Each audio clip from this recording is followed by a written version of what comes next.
Ano ang gagawin kapag ang pagmamay-ari ng lupa ay may lumang titulo at ang may bagong subdivision survey naman ay wala pang titulo? Yan ang sasagutin ni Attorney JJ Atienza sa Bisig ng Batas.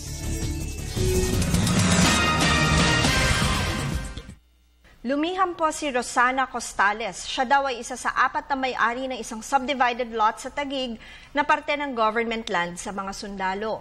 600 square meters daw ang lupa na pinaghati-hatian equally sa 4 na landowners.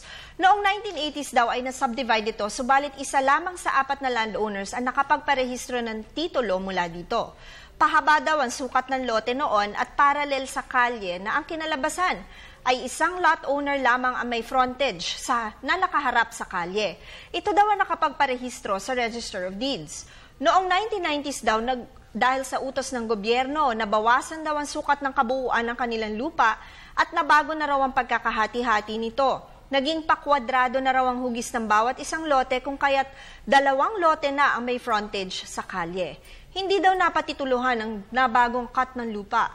Pumirma naman daw sa resurvey ang isa sa mga kasama niyang lot owners at nakarehistro daw sa DENR ang bagong survey.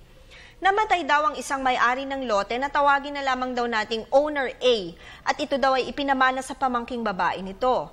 Tumangging kilalanin daw ng pamangkin ni Owner A ang bagong subdivided survey at ang gusto ay siya lamang ang may frontage sa kalye, gaya ng orihinal na sukat nito. Ayaw din daw nitong kilalanin ang resurvey.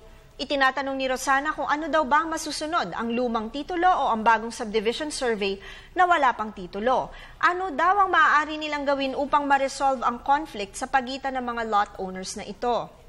Rosana, hindi mo nabanggit sa amin kung bakit na-resurvey ang inyong mga lote at lumiit ang sukat nito. Subalit, dahil nangyari ito sa loob ng inyong subdivision, ipagpapalagay na lamang namin na ito ay mula sa utos ng inyong local government.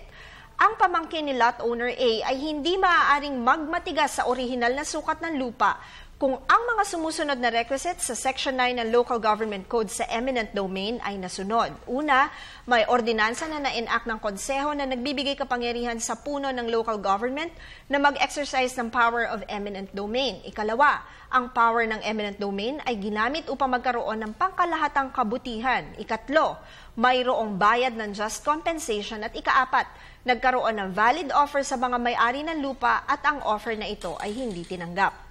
Tandaan na ang aming opinyon ay limitado lamang sa mga impormasyong inyong ibinigay sa amin. Maaari po itong mag-iba, depende pa sa karagdagang detalye. Patuloy po kayong mag-email sa ptv4newscenter@gmail.com. Attorney JJ Jimeno Atienza, ang inyong bisig ng batas.